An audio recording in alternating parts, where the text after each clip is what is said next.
Hello everybody, आशा करता हूँ कि आप सभी स्वस्थ होंगे। मैं अशोक कुमार नेट कार्यक्रम की तरफ से आज जिला शिक्षा एवं प्रशिक्षण संस्थान जनपद गोरखपुर की तरफ से ऑनलाइन शिक्षण के लिए एक वीडियो तैयार करने जा रहे हैं, जिसका शीर्षक रहेगा शिक्षा और शिक्षण। साथियों, सबसे पहले हम जानना चाहेंगे कि व्हाट इज़ द एजुकेशन। शिक्षा क्या है? केवल हम मान लेते हैं कि पढ़ना ही शिक्षा है, लिख लेना ही शिक्षा है, अक्षर ज्ञान ही शिक्षा है, या किताबी भाषा में बात करें तो आत्मा का विकास करना ही शिक्षा है, व्यवहार में परिवर्तन करना ही शिक्षा है। आखिर शिक्षा है क्या? क्योंकि अलग अलग लेखकों ने इसकी अलग अलग परिभाषा दी है। अब समस्या हमें आती है कि हम किस तरीके से शिक्षा का वर्णन करें कि वाकई में शिक्षा क्या है। एक चित्र के माध्यम से मैं इसको समझाने का प्रयास करूंगा कि वाकई में शिक्षा क्या है। व्यक्ति जन्म लेता है, जब इस दुनिया में आता है, इस चित्र के माध्यम से आप देख रहे हैं, माना कि ये कोई बच्चा है, चित्र से आप समझ पा रहे होंगे। और जब ये दुनिया में आया तो उस समय बताया जाता है कि बच्चे का जो मस्तिष्क होता है वो एक कोरी स्लेट के रूप में होता है, अर्थात जैसा उस पर लिखेंगे वैसा ही उसका व्यवहार बनता चला जाएगा। इस तरीके से हम जानना चाहेंगे कि वाकई में एजुकेशन क्या है। प्रारंभ में बच्चा का मस्तिष्क बिल्कुल खाली होता है और जैसे माहौल में वो रहता है उसी माहौल में वो ढलता हुआ चला जाता है। कोई ईमानदार के साथ में है संगत में तो बहुत ही ईमानदार हो जाएगा, होशियार के साथ में रहता है तो बहुत ही होशियार होता हुआ चला जाता है। तो इसके पीछे ढेर सारे कारण भी है। तो विद्यालय इसमें क्या करते हैं, शिक्षक का इसमें क्या रोल है कि जब बच्चा पैदा होता है तो कोरी स्लेट के रूप में होता है, लेकिन उसके अंदर ये सब गुण और अवगुण विद्यमान होते हैं। अब उसको माहौल दिया जाता है परिवार का, समाज का और विद्यालय का। विद्यालय में बच्चे को क्यों भेजा जाता है कि वो ठीक तरीके से जो शिक्षक है वो उसके जो अच्छे गुण हैं उनको बाहर निकाल सके। अच्छे गुण ईमानदारी है, परोपकार है, भलाई है, अच्छे गुणों को बाहर निकाल सके। बाहर कैसे? पकड़ करके खींचना नहीं है, वो अच्छे गुणों पर, अच्छी संगत पर ज़्यादा से ज़्यादा वो प्रैक्टिस करवाए, अभ्यास करवाए, ताकि उन गुणों में चमक आती चली जाए। जैसे बोला जाता है कि हीरे को जितना हम घिसेंगे उतना उसमें चमक आती चली जाती है। तो विद्यार्थी के जिस क्षेत्र के गुण को जितना ज़्यादा काम में लिया जाता है वो गुण उतना ही चमकने लगता है। कोई वकील बन जाता है, कोई डॉक्टर बन जाता है, कोई किसी बेचारे से 10वीं कक्षा 5वीं कक्षा भी पास नहीं होती है। तो वजह उसकी यही होती है कि उसके अंदर गुण तो है, लेकिन किसी ने उनके आंतरिक गुणों को बाहर निकालने का प्रयास नहीं किया, इसलिए वो विद्यार्थी पिछड़ गया है।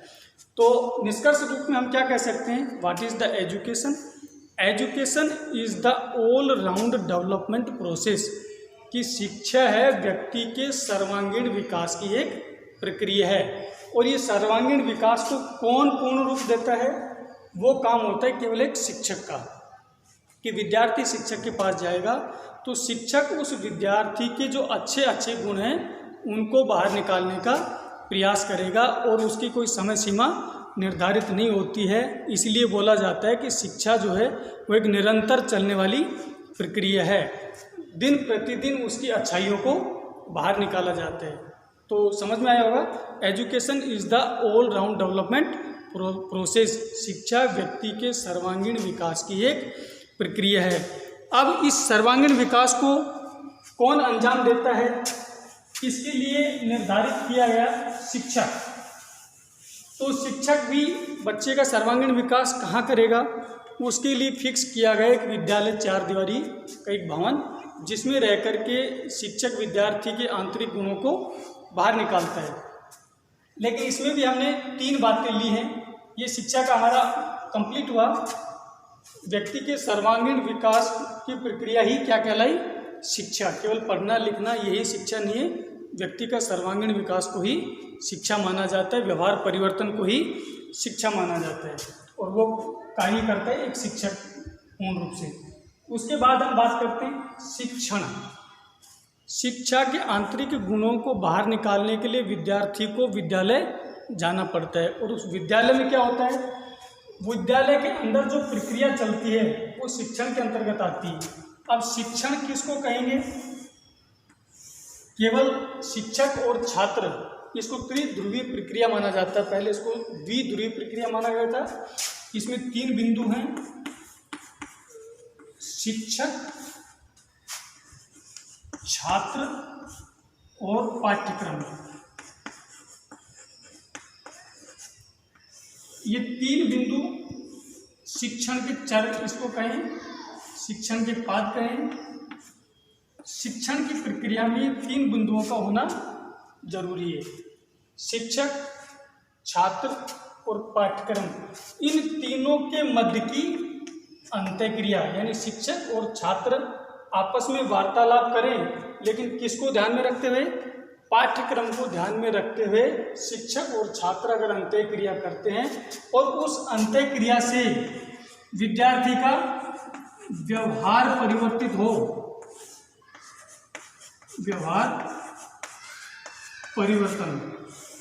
अंतःक्रिया तो चल रही है, लेकिन इस अंतःक्रिया के साथ साथ विद्यार्थी के व्यवहार में परिवर्तन होना चाहिए। अब व्यवहार किसको कहते हैं, व्यवहार होता है व्यक्ति के कार्य करने का ढंग, कार्य करने का तरीका ही उसका व्यवहार कहलाता है।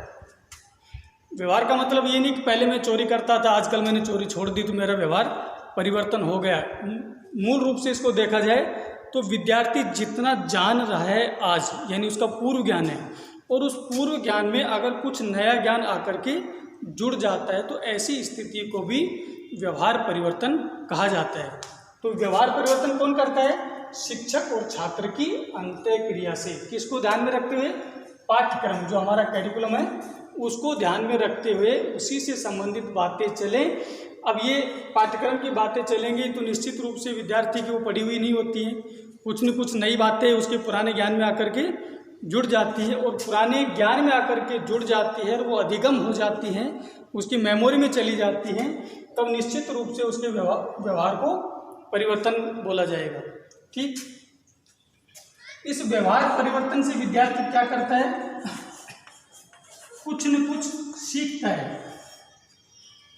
वे पहले कोई भी पाठ है, विद्यार्थियों को पढ़ाने से पहले वो पाठ उसको नहीं आ रहा था, शिक्षक के द्वारा अंतःक्रिया के माध्यम से वो अमुक पाठ उस विद्यार्थी को पढ़ा दिया गया, उस विद्यार्थी को उस पाठ की जानकारी होगी। जैसे ही उसको जानकारी हुई तो उसके पुराने ज्ञान में नया ज्ञान आकर के जुड़ा, और नया ज्ञान जैसे ही आकर के जुड़ता है तो उसको बोला जाता है सीखना, कि ये चीज़ें मैं सीख गया हूँ। और जैसे वो बोलता है कि मैं सीख गया हूँ, मुझे याद हो गया है, मुझे आ गया है, तो उसी को बोला जाता है व्यवहार परिवर्तन। तो ये क्लियर हुआ होगा। शिक्षण के 3 पक्ष होते हैं, शिक्षक, छात्र और पाठ्यक्रम, ये 3 मुख्य बिंदु होते हैं। पहले इसमें बताया गया था कि केवल शिक्षक और छात्र दोनों की द्विध्रुवीय प्रक्रिया, इसको बताया गया था कि शिक्षक और छात्र के मध्य जो अंतःक्रिया होती है उसको भी शिक्षण कहा जाता है। लेकिन उसमें बाद में चल कर के कुछ जो हमारे मनोवैज्ञानिक थे उन्होंने इसमें पाठ्यक्रम को और जोड़ दिया। वो इसलिए जोड़ा कि शिक्षक और छात्र अगर आपस में पाठ्यक्रम को न लेकर के बात करते हैं तो ज़रूरी नहीं कि उनका सही दिशा में व्यवहार परिवर्तन हो, तो इसलिए उसको बहुत ज़्यादा सटीक नहीं माना गया। शिक्षक और छात्र आपस में बातें कर रहे हैं लेकिन उसके व्यवहार में कोई भी परिवर्तन नहीं हो रहा है, और उसके पुराने ज्ञान में कोई भी नया ज्ञान आकर के नहीं जुड़ रहा है, तो उसको व्यवहार परिवर्तन नहीं माना गया। इसलिए किसको जोड़ दिया गया, पाठ्यक्रम को, कि जब इनकी अंतःक्रिया में पाठ्यक्रम का समावेश हो और उस पाठ्यक्रम को विद्यार्थी सीखे, और विद्यार्थी सीखेगा तो निश्चित रूप से उसके व्यवहार में परिवर्तन आएगा, और जैसे ही व्यवहार में परिवर्तन होता है तो उसी का नाम है शिक्षण। तो ये बिंदु क्लियर हुआ होगा। अब हम बात करते हैं कि छात्र के व्यवहार में आसानी से परिवर्तन कैसे किया जाए। भाई व्यवहार परिवर्तन को तो हम शिक्षण मान रहे हैं, अब बात आती है व्यवहार को परिवर्तित कैसे किया जाए आसान तरीके से। अगर हम उसको पढ़ाते हैं, एक पुस्तक शिक्षक ले लेता है और उसको पढ़ करके सुनाता है, तो मुझे नहीं लगता कि उसका आसानी से विद्यार्थी का व्यवहार चेंज हो जाता है, या जो नया ज्ञान शिक्षक देना चाह रहा है वो नया ज्ञान विद्यार्थी तुरंत एक्सेप्ट करे, ऐसा पॉसिबल नहीं होता है। अब जो नया ज्ञान वो देना चाह रहा है वो किस तरीके से विद्यार्थी को दिया जाए जिससे वो ज़्यादा से ज़्यादा लर्निंग करे, वो भी कम समय में। अब हम बात करते हैं कि शिक्षण को प्रभावशाली कैसे बनाया जाए। फिर एक चित्र के माध्यम से मैं समझाने का प्रयास करूँगा। मान लीजिए ये हमारे पास किसी भी साधन को आगे दौड़ने के लिए, गति करने के लिए किन की ज़रूरत होती है? गिरारी। प्रत्येक जो मशीन होती है उस मशीन के अंदर गिरारियाँ होती है और उन गिरारियों के माध्यम से व्हीकल आगे बढ़ता है। मानते हैं इस बात को? और उसमें आपने देखा होगा ऑयल भी डाला जाता है।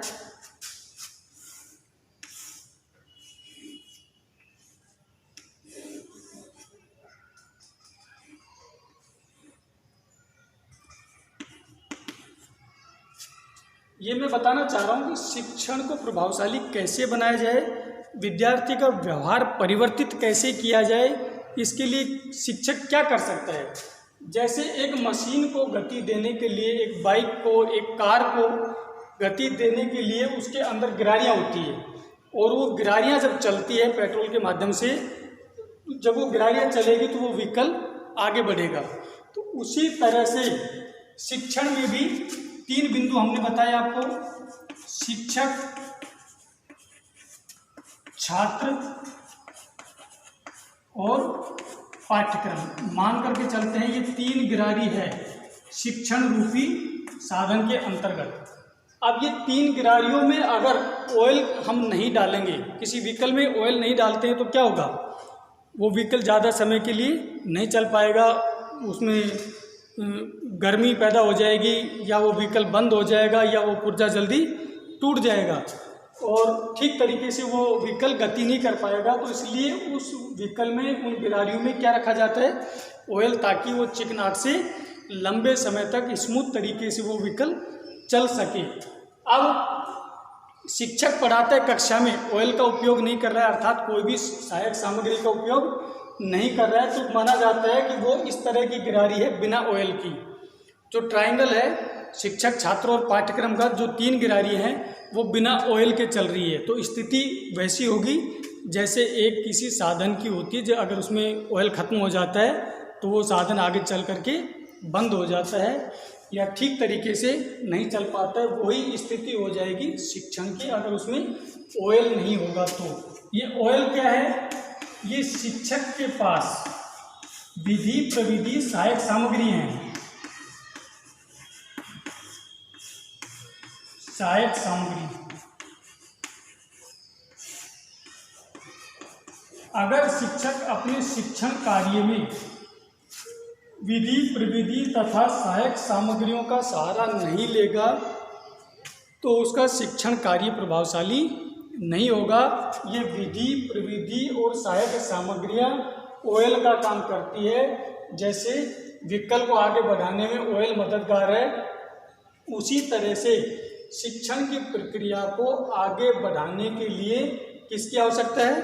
विधि, प्रविधि और सहायक सामग्री की। उस ट्रायंगल में, उस शिक्षण के जो चक्र है उसमें अगर शिक्षक संसाधनों का उपयोग करेगा, सहायक सामग्रियों का उपयोग करेगा, तो उसका शिक्षण कार्य बहुत ही प्रभावशाली होगा। तो आज की वीडियो में हमने बताया शिक्षा क्या है, शिक्षण क्या है और इस शिक्षण को प्रभावशाली किस तरीके से बनाया जाता है। मैं वापस रिकॉल कर देता हूँ। शिक्षा, education is the all round development process, कि जो शिक्षा है वो व्यक्ति के सर्वांगीण विकास की एक प्रक्रिया है। इसके पश्चात हमने बताया शिक्षण की सर्वांगीण विकास करने के लिए भी किसी न किसी हमें स्थान की ज़रूरत होती है। आगे चल करके हम नेक्स्ट वीडियो में बताएंगे इसके 2 रूप है, व्यापक अर्थ में और संकुचित अर्थ में। लेकिन संक्षेप में समझने के लिए हम क्लियर कर सकते हैं कि इसके अंदर 3 पक्ष होते हैं, शिक्षक, छात्र और पाठ्यक्रम। इन तीनों के मध्य अंत्यक्रिया होती है। उस अंत्यक्रिया से विद्यार्थी कुछ न कुछ सीखता है, और विद्यार्थी जब सीखता है तो उसके पुराने ज्ञान में कुछ नया ज्ञान आकर के जुड़ जाता है, तो उसी को सीखना माना जाता है। और विद्यार्थी जब सीख जाता है तो उसको उसका व्यवहार परिवर्तन बोला जाता है। और जब तक व्यवहार परिवर्तन नहीं होगा तब तक उसको शिक्षण नहीं कहा जा सकता है। केवल शिक्षक ने और छात्र ने बातें कर ली, लेकिन विद्यार्थी ने कुछ नया नहीं सीखा, तो उसको शिक्षण नहीं कहा जाएगा। शिक्षण तभी उसको बोला जाएगा जब उसके विद्यार्थी के व्यवहार में परिवर्तन होगा, तभी उसका नाम शिक्षण होगा। अब हम बात करते हैं कि व्यवहार में परिवर्तन हमें करना है, लेकिन आसान तरीके से कैसे होगा, जल्दी कैसे होगा, बच्चे उसमें कैसे रुचि लेंगे। एक चित्र के माध्यम से हमने समझाने का प्रयास किया है कि जिस प्रकार से विकल्प गिरारियों के माध्यम से आगे बढ़ता है, गति लेता है, उसी तरीके से शिक्षण में भी 3 गिरारी हम लेकर के चल रहे हैं। एक शिक्षक, दूसरा छात्र, तीसरा पाठ्यक्रम। ये जो 3 गिरारी हैं, अगर इनको बिना ऑयल के माध्यम से हम चलाएंगे तो ये जल्दी गिरारियाँ खत्म हो जाएंगी, वो विकल्प आगे तक गति नहीं कर पाएगा, अर्थात वो शिक्षण आगे तक नहीं चल पाएगा। बच्चे हैं वो नीरस हो जाएंगे, उनके शिक्षण कार्य में रुचि नहीं लेंगे। तो क्या करना चाहिए शिक्षक को अपने शिक्षण कार्य को प्रभावशाली बनाने के लिए? अपने शिक्षण कार्य में विभिन्न विधियों, प्रविधियों तथा सहायक सामग्रियों का उपयोग करना चाहिए, जिससे कि उसका शिक्षण कार्य प्रभावशाली हो। कुछ समय के लिए शिक्षक किताब का सहारा ले रहा है, उसके बाद ब्लैक बोर्ड का सहारा ले रहे हैं, उसके बाद वो चार्ट का सहारा ले रहे हैं, उसके पश्चात वो ग्रुप बना करके बच्चों को पढ़ा रहा है। प्रत्येक ग्रुप के पास में शिक्षक जा रहा है, मित्रवत उनसे व्यवहार कर रहा है। तो निश्चित रूप से जो विद्यार्थी है वो ज़्यादा लर्निंग करेंगे, और लर्निंग जैसे ही करेंगे तो उनका व्यवहार में परिवर्तन आएगा, और जैसे व्यवहार में परिवर्तन आएगा तो उसी का नाम क्या बोला जाएगा? शिक्षण। तो आज की वीडियो में हमने पढ़ा ये 3 टॉपिक। तब तक के लिए धन्यवाद। अगली वीडियो में हम नेक्स्ट टॉपिक के साथ प्रस्तुत होंगे।